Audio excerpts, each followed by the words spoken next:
Hello students, सबको happy Diwali मेरी तरफ से। आपको, आपकी फैमिली को खूब मन लगा के पढ़ाई करो और अच्छे से अच्छा स्कोर करो और घर वालों को जल्दी से खुश कर दो, ठीक है। तो आज हमें स्टार्ट करना था कुछ और एक्स्ट्रा क्वेश्चन। हमने चैप्टर स्टार्ट कर रखा था कंपनी का। किसका चैप्टर स्टार्ट कर रखा था? कंपनी का चैप्टर स्टार्ट कर रखा था। आज हम नेक्स्ट क्वेश्चन करते हैं। देखो क्वेश्चन क्या है, ध्यान से सुनना।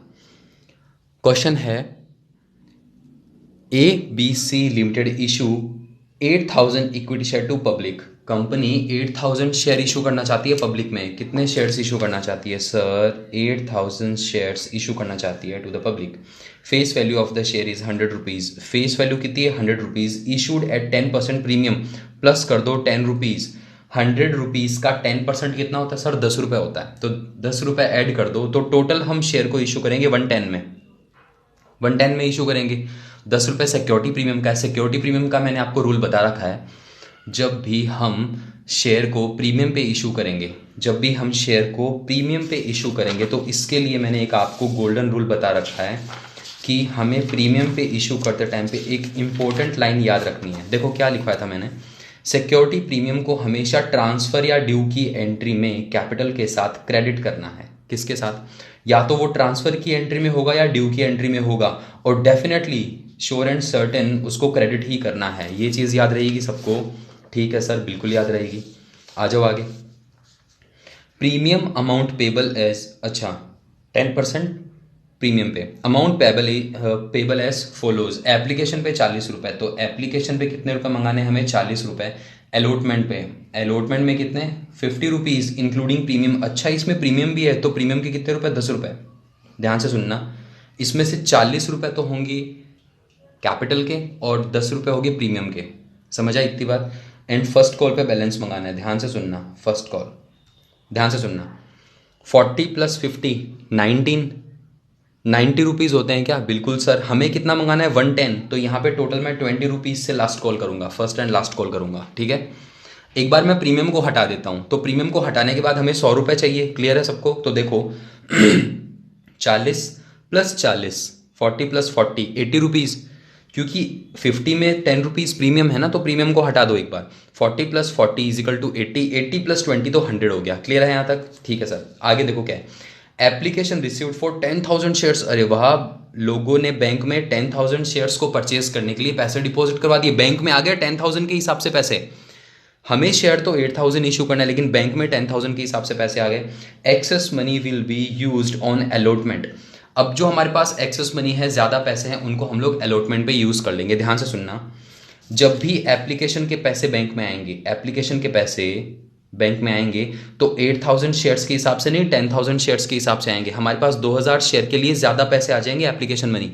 क्लियर है? सबसे पहले बैंक में आएगा 10,000 के हिसाब से। उसके बाद जो भी काम होंगे ना, एप्लीकेशन पे आएंगे सबसे पहले 10,000 के हिसाब से। उसके बाद जो भी काम होगा सारा का सारा 8,000 शेयर के हिसाब से होगा। किसके हिसाब से? 8,000 शेयर के हिसाब से। देखो स्टार्ट करते हैं।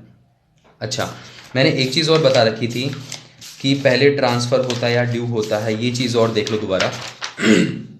एप्लीकेशन पे पहले बैंक की एंट्री होगी, फिर ट्रांसफ़र की एंट्री होगी। अलॉटमेंट की बात करूँ तो पहले हम ड्यू करेंगे, पैसे मंगवाएंगे, उसके बाद बैंक में पैसे आएंगे। फर्स्ट कॉल पे भी पहले पैसे ड्यू करेंगे, फिर बैंक की एंट्री होगी। सेकंड कॉल पे भी पहले पैसे ड्यू होगा, फिर बैंक में पैसा आएगा। उसी तरह से आगे चलता रहेगा। पहले ड्यू करेंगे, उसके बाद पैसे आएंगे बैंक में। तो चलो स्टार्ट करते हैं क्वेश्चन आज का। सबसे पहले 10,000 के हिसाब से बैंक में पैसे आएंगे। 10,000 × 40 तो कितने? 10,000 × 40 तो 4 लाख रुपीज़। बैंक में कितना आएगा? 4 लाख रुपीज़। लेकिन कैपिटल में ट्रांसफ़र कितना होगा? ट्रांसफ़र टू कैपिटल कितना होगा? 8,000 के हिसाब से। 8,000 × 40 3,20,000। 3,20,000। मेरे पास अभी भी 80,000 रुपीज़ एक्सेस पड़े हैं। एक्सेस ज़्यादा पड़े हैं। देखो शेयर तो इशू किए 8,000, लेकिन पैसे आ गए 10,000 के हिसाब से, तो मेरे पास 4 लाख और ये 320 जाएगा कैपिटल में, तो 80,000 रुपीज़ मेरे पास ज़्यादा पड़े हैं, एक्सेस पड़े हैं। इसको देखो, इसके बारे में क्या लिख रखा है। कभी कभी हम इसको रिफंड भी कर देते हैं। मैंने पीछे आपको क्वेश्चन करवाए थे जिसमें क्लियरली लिखा हुआ था excess money will be refunded to the applicants, कि जो भी एक्सेस मनी होगी उसको रिफंड कर दो एप्लीकेंट्स को। लेकिन इसने बोला है कि access money will be used on allotment, मतलब इस 80,000 को मैं यूज़ करूंगा ऑन अलॉटमेंट, तो इसको मैं डायरेक्ट ट्रांसफर कर दूंगा अलॉटमेंट में 80,000, और यहाँ पे मेरे पास कुछ भी नहीं है।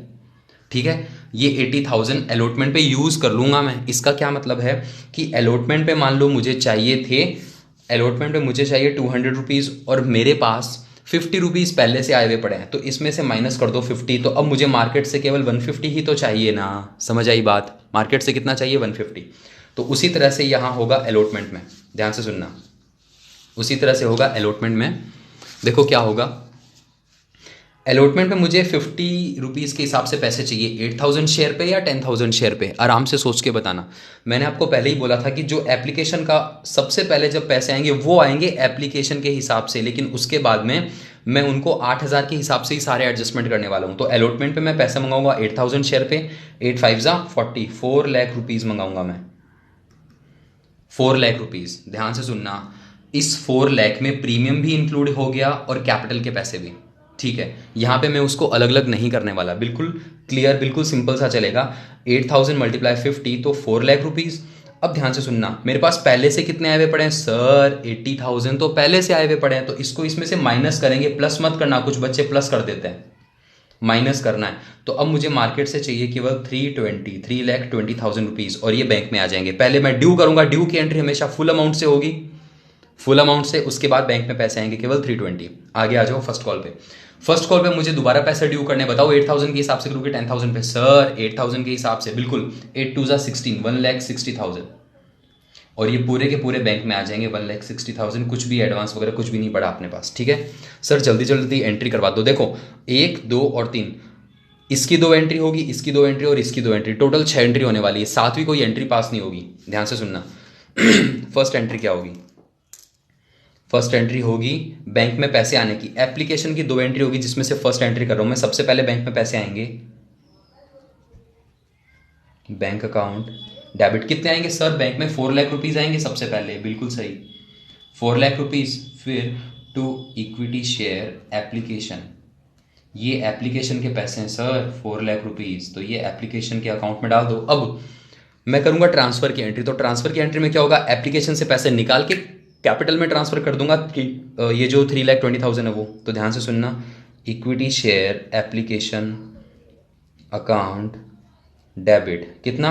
सेम अकाउंट को सेम अमाउंट से डेबिट कर दो, उसके बाद में to equity share capital account. Capital में कितना जाएगा सर? कैपिटल में केवल 320 जाएगा, तो 320 को कैपिटल को दे दो और बाकी का ये जो 80,000 है ये चला जाएगा to equity share allotment. Equity share allotment में 80,000। देखो डेबिट और क्रेडिट इक्वल हुआ क्या? 4 लाख से डेबिट और 4 लाख से ही क्रेडिट है टोटल, क्लियर है। उसके बाद अब बात करते हैं अलॉटमेंट की। किसकी बात करते हैं? अलॉटमेंट की। तो ध्यान से सुनना,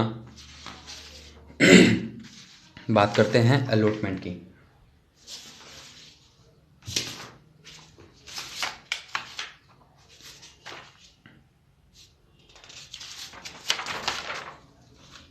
देखो अलॉटमेंट पे क्या होगा,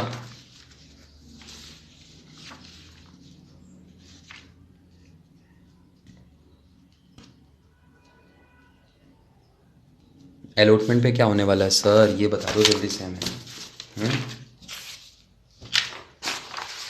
ध्यान से सुनना, देखो अलॉटमेंट पे सबसे पहले हम पैसे करेंगे ड्यू करेंगे पूरे 4 लाख के हिसाब से। लेकिन ध्यान से सुनना, जब भी मैं ड्यू या ट्रांसफर की एंट्री करता हूं तो सिक्योरिटी प्रीमियम को कैपिटल के साथ क्रेडिट करता हूं, इसमें सिक्योरिटी प्रीमियम भी है। तो चलो लिखो, सबसे पहले मैं करूंगा अलॉटमेंट के पैसे due, equity share allotment account debit. कितने रुपए से ड्यू करूंगा? 4 लाख रुपीज से, और ये पूरे 4 लाख है ना, to equity share capital account और टू सिक्योरिटी प्रीमियम। प्रीमियम में भी तो जाएगा। अब देखो इसमें से 40 रुपीज़ है कैपिटल के, तो 40 मल्टीप्लाई 8,000, 40 रुपीज़ मल्टीप्लाई 8,000 और यहाँ पे 10 रुपीज़ सिक्योरिटी प्रीमियम के 8,000 शेयर पे, तो यहाँ जाएगा 320 और यहाँ जाएगा 80,000 रुपीज़ सिक्योरिटी प्रीमियम का। ये तो बात होगी पैसे को ड्यू करने की। अब बात करते हैं बैंक में पैसे मंगवाने की। तो ध्यान से सुनना, bank account debit to, bank में जो पैसे है वो किससे रिलेटेड है? इक्विटी शेयर अलॉटमेंट से रिलेटेड। अलॉटमेंट से रिलेटेड कितने आएंगे बैंक में सर? 320 आएंगे केवल। कितने आएंगे? 320। अब ध्यान से सुनना, एक इंपॉर्टेंट बात बता देता हूं मैं। यहां आपने इक्विटी शेयर कैपिटल को 4 लाख से क्रेडिट किया है क्या? इक्विटी शेयर कैपिटल को 4 लाख से, इक्विटी शेयर एप्लीकेशन को 4 लाख से क्रेडिट किया है और इक्विटी शेयर एप्लीकेशन 4 लाख से डेबिट है। बिल्कुल क्लियर, एकदम सही है बिल्कुल एंट्री आपकी। ठीक है, अब अलॉटमेंट की बात करते हैं। देखो अलॉटमेंट को आपने, इक्विटी शेयर अलॉटमेंट को डेबिट कितने से किया है? 4 लाख से डेबिट किया है क्या? इक्विटी शेयर अलॉटमेंट को 4 लाख से डेबिट किया है तो 4 लाख से ही क्रेडिट होना चाहिए, वरना क्वेश्चन गलत है आपका, सॉरी वरना आपका आंसर गलत है, एंट्रीज गलत है आपकी। तो इक्विटी शेयर अलॉटमेंट डेबिट है 4 लाख से और इक्विटी शेयर अलॉटमेंट क्रेडिट है केवल 320 से। अरे सर डेबिट 4 लाख से, क्रेडिट 320 से, आपका एंट्रीज गलत है। तो ध्यान से देखो, ऊपर मैंने इक्विटी शेयर अलॉटमेंट को 80,000 से ऑलरेडी क्रेडिट कर रखा है, तो देखो ये भी क्रेडिट और ये भी क्रेडिट, तो हो गया ना टोटल 4 लाख से क्रेडिट, और डेबिट कितने से? 4 लाख से, मतलब एंट्रीज बिल्कुल सही है। चलो आगे, first and final call. First and final call का अमाउंट पहले ड्यू करो 160 से, एंट्री होगी equity share first and final call account debit कितने से? 160 से इसको डेबिट कर दो, और to equity share capital account 160 से इसको क्रेडिट कर दो। ठीक है, अब बैंक में पैसे आ जाएंगे 160, एंट्री होगी bank account debit to equity share. अच्छा बैंक में पैसा है किससे related? To equity share first and final call, first and final call account 160 bank में आ जाएंगे पूरे के पूरे पैसे, अमाउंट फुल अमाउंट आ जाएगा हमारे पास। क्लियर है सबको यहां तक? देखो equity share first and final call 160 से क्या है? डेबिट है, और 160 से क्रेडिट है वापस। तो हमारा जो आंसर है जनरल एंट्रीज है बिल्कुल करेक्ट है। सबको समझ में आया यहां तक? Okay very good. अब ना फटाफट एक क्वेश्चन और देख लेते हैं, ऐसा ही एक क्वेश्चन और देख लेते हैं। ठीक है, ढूंढना पड़ेगा, मैंने लिखा था आप लोगों के लिए एक और क्वेश्चन, देखना पड़ेगा कहाँ चला गया। ये रहा, ये मैंने 4th क्वेश्चन के एंट्रीज के लिए जगह छोड़ी थी, पर कोई बात नहीं, अपन ने दूसरे पेज पे कर लिया उसको। देखो इसको समझते हैं, ये क्या बोल रहा है question? XYZ limited issued 20,000 equity share at par. अच्छा पार पे इशू कर रहा है, face value of the share is 100 rupees. Share की फेस वैल्यू क्या है? 100 रुपीज़ है। तो उसे इशू कितने करने हैं? 20,000 इक्विटी शेयर इशू करने, एक शेयर की वैल्यू 100 रुपीज़ है। प्रीमियम पे इशू नहीं कर रहा, पार पे इशू कर रहा है। सर कोई दिक्कत ही नहीं है, हमें वो लाइन ध्यान में नहीं रखनी। जब भी कंपनी शेयर प्रीमियम पे इशू करे तो प्रीमियम का अमाउंट ट्रांसफर या ड्यू की एंट्री में कैपिटल के साथ क्रेडिट होगा, हमें वो लाइन को इग्नोर कर देना है क्योंकि इसमें प्रीमियम है ही नहीं। एप्लीकेशन पे 50 रुपीज़ है, एप्लीकेशन पे कितने? 50 रुपीज़, अलॉटमेंट पे 40 और फर्स्ट एंड फाइनल कॉल पे है 10 रुपीज़। देखो आगे क्या बोल रहा है, एप्लीकेशन रिसीव्ड फॉर 40,000 शेयर। अरे वाह, एप्लीकेशन रिसीव्ड हुई 40,000 के हिसाब से, लोगों को शेयर खरीदने भाई अपने कंपनी के, बहुत बढ़िया है। Access money will be used on allotment and first call. अरे वाह, लास्ट क्वेश्चन में बोला था कि एक्सेस मनी को केवल अलॉटमेंट तक यूज करना है, और ये बोल रहा है कि एक्सेस मनी को अलॉटमेंट पे भी यूज करना है, और अगर फिर भी आपके पास पैसे बच जाए तो आपको फर्स्ट कॉल पे भी यूज करना है। किस पे यूज करना है? फर्स्ट कॉल पे भी यूज करना है। तो देखो कितना ईजी है, ध्यान से सुनना, ध्यान से, ठीक है। इसको 40 की जगह 38 कर लो। कितना कर लो? 38।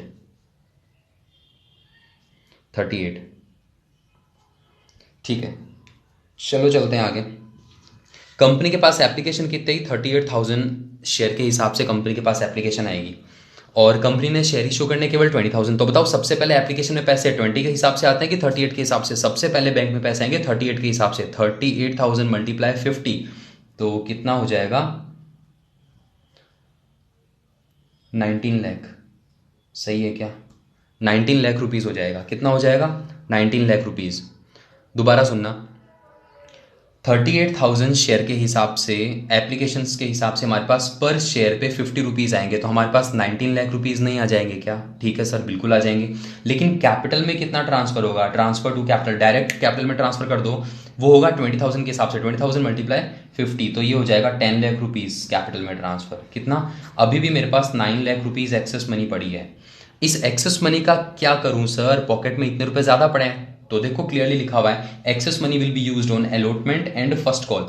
अब मैं अलॉटमेंट को पैसे ट्रांसफ़र करूंगा और फिर करूंगा फर्स्ट कॉल को। तो ध्यान से सुनना मेरी बात को, ये 9 लाख रुपए पूरे के पूरे अलॉटमेंट को दे दूं क्या, या पहले चेक करूं कि मुझे अलॉटमेंट पे चाहिए कितने। मान लो आपको 5 रुपये चाहिए और मैं आपको 8 रुपये दे दूं, तो ये तो गलत है ना। तो ध्यान से सुनना, अलॉटमेंट पे मुझे अच्छा 20,000 के हिसाब से मंगाऊं कि 38 के हिसाब से। सर केवल एप्लीकेशन पे आता है एप्लीकेशन के हिसाब से, उसके बाद सारे के सारे शेयर के अकॉर्डिंग ही चलता है। तो 20,000 मल्टीप्लाई 40, तो मुझे चाहिए 8 लाख रुपए। 8 लाख रुपीज़ चाहिए। कितने चाहिए? 8 लाख रुपीज़। अच्छा फर्स्ट कॉल पे कितने चाहिए? 20,000 मल्टीप्लाई 10, तो यहाँ पे मुझे चाहिए 2 लाख रुपीज़। अब ध्यान से सुनना, मेरे पास 9 लाख रुपीज़ पड़े हैं, अलॉटमेंट को चाहिए 8 लाख, तो मैं यहाँ से अलॉटमेंट को ट्रांसफर करूंगा केवल 8 लाख रुपीज़, क्योंकि अलॉटमेंट को केवल 8 लाख रुपीज़ चाहिए। अभी भी मेरे पास 1 लाख रुपीज़ एक्सेस पड़े हैं। ये 1 लाख रुपीज़ मैं दे दूंगा फर्स्ट कॉल को। जैसे मैंने यहां से डायरेक्ट अलॉटमेंट को दिया है, अलॉटमेंट को दिया है डायरेक्ट 8 लाख रुपीज़, उसी तरह मैं यहां से डायरेक्ट फर्स्ट कॉल को पैसे नहीं दे सकता। ध्यान से सुनना, आप सोचोगे कि सर यहां लिख दो फर्स्ट कॉल, हो गया क्वेश्चन। बिल्कुल नहीं, यहां से मैं डायरेक्ट अलॉटमेंट को तो दे सकता हूं, लेकिन एप्लीकेशन से मैं डायरेक्ट फर्स्ट कॉल को नहीं दे सकता। यहां पे मैं लिखूंगा call in advance, call in advance. मतलब ये 1 लाख रुपए को मैं कॉल इन एडवांस में ट्रांसफर कर दूंगा। ये है तो फर्स्ट कॉल का ही, बिल्कुल सही बोल रहे हो आप, ये है तो फर्स्ट कॉल का ही। ये फर्स्ट कॉल के पास ही जाने वाले हैं 1 लाख, ठीक है, फर्स्ट कॉल के पास ही जाने वाले हैं 1 लाख, लेकिन एक बार मैं इसको एडवांस के अकाउंट में ट्रांसफर कर दूंगा। अब आगे चलो, अलॉटमेंट पे आता है। अलॉटमेंट पे मुझे 8 लाख रुपए चाहिए। कितने चाहिए? 8 लाख रुपए, जिसमें से मेरे पास 8 लाख रुपए पहले से आए हुए पड़े हैं। ये 8 लाख रुपीज पहले से आए हुए पड़े हैं। तो बताओ बैंक में कितना आएगा? कुछ भी नहीं आएगा बैंक में, मतलब इसमें बैंक वाली एंट्री नहीं होगी, बिल्कुल नहीं होगी। क्लियर? आ गया वो फर्स्ट कॉल में। फर्स्ट कॉल में मुझे चाहिए 20,000 मल्टीप्लाई 10, तो 2 लाख रुपीज। इस 2 लाख रुपीज में से मेरे पास 1 लाख रुपए एडवांस में आया हुआ पड़ा है, देखो। तो यहां से मैं ले लूंगा कॉल इन एडवांस से, कॉल इन एडवांस से 1 लाख रुपीज ले लूंगा। तो अब मुझे मार्केट से केवल 1 लाख रुपए, मतलब बैंक में केवल 1 लाख रुपए आने वाले हैं। बैंक में कितने आएंगे? 1 लाख रुपए। देखो स्टार्ट करते हैं क्वेश्चन को। सबसे पहले यहां मैं करूंगा बैंक की एंट्री, उसके बाद करूंगा ट्रांसफर की एंट्री। तो सबसे पहले कर दो बैंक की एंट्री। देखो बैंक की एंट्री क्या होगी, बैंक अकाउंट डेबिट। बैंक में सबसे पहले 19 लाख रुपीज आएंगे, उसके बाद 2 इक्विटी शेयर एप्लीकेशन। ये पूरे के पूरे पैसे एप्लीकेशन के आए हुए पड़े हैं मेरे पास, एप्लीकेशन के पैसे आए हुए पड़े हैं। उसके बाद मैं करूंगा ट्रांसफर की एंट्री। तो सेम अकाउंट को सेम अमाउंट से debit, equity share application account debit कर दो 19 लाख रुपीज से। और अब ये 19 लाख रुपीज कहाँ कहाँ जा रहे हैं वो ध्यान से सुनना। 19 लाख रुपीज में से 10 लाख जाएंगे कैपिटल में, 8 लाख रुपीज जाएंगे अलॉटमेंट पे, और 1 लाख रुपीज जाएंगी कॉल इन एडवांस में। ध्यान से सुनना, यहां मैं लिखूंगा 2 equity share capital account, capital account 10 lakh rupees चले जाएंगे कैपिटल में, क्योंकि मुझे 20,000 शेयर्स इशू करने हैं और हर शेयर पे मुझे 50 रुपीज़ भेजने हैं कैपिटल में। देखो एप्लीकेशन 50 रुपीज़ की थी, 20,000 शेयर, तो 20,000 मल्टीप्लाई 50, तो 10 लाख रुपीज़ चले जाएंगे कैपिटल में। उसके बाद में 2 इक्विटी शेयर अलॉटमेंट को दे दो। अलॉटमेंट अकाउंट को मैंने कितने दिए थे? 8 लाख रुपीज़।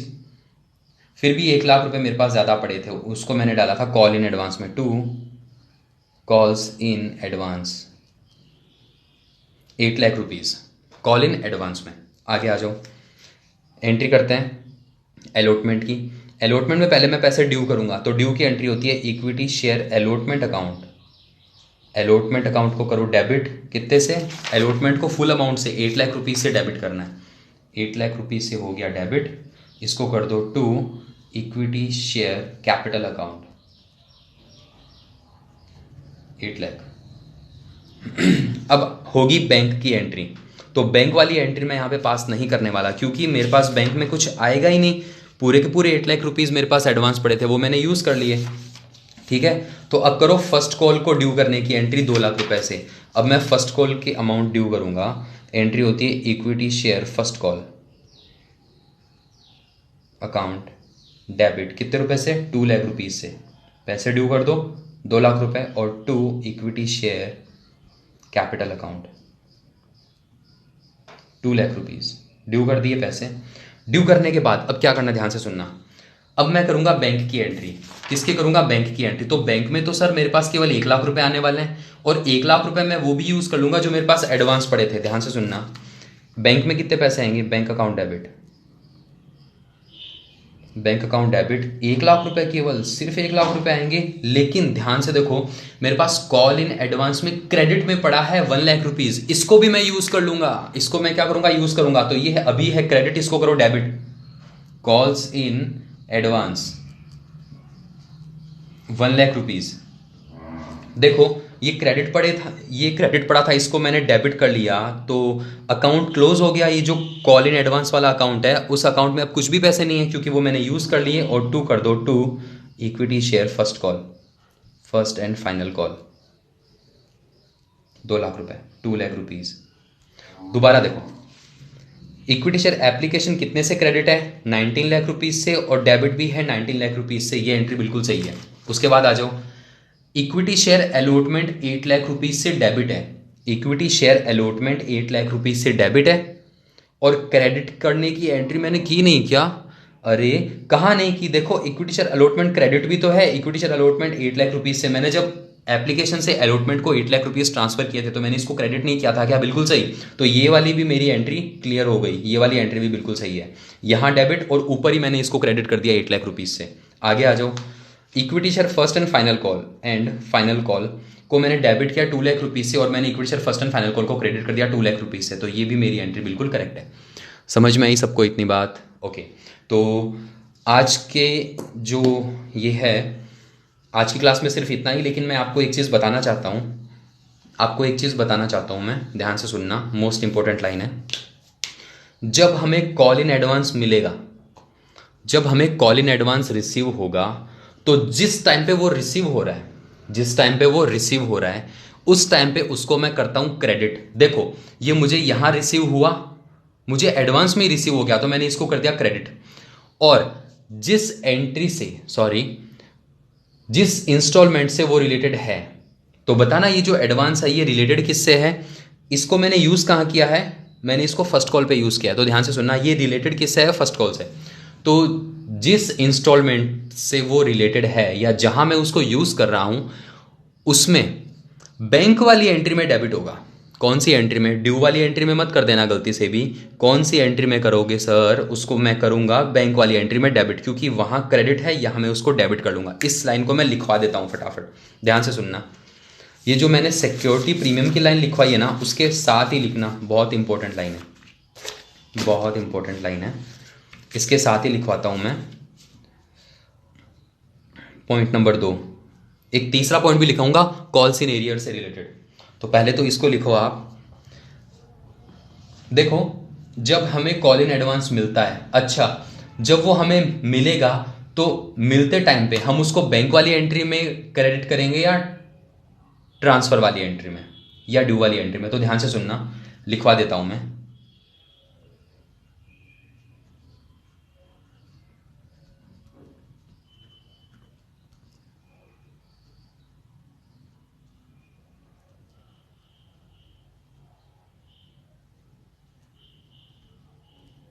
जब कॉल्स इन एडवांस रिसीव होगा तो ट्रांसफर ऑब्लिक बैंक, समझ में नहीं आया? समझाऊंगा। होगा तो ट्रांसफर ऑब्लिक बैंक की एंट्री में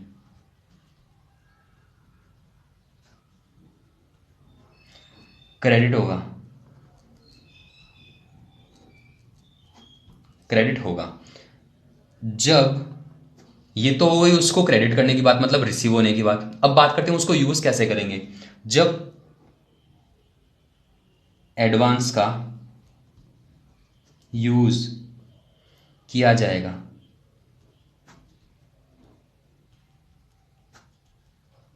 तो बैंक वाली एंट्री में, बैंक की एंट्री में डेबिट किया जाएगा।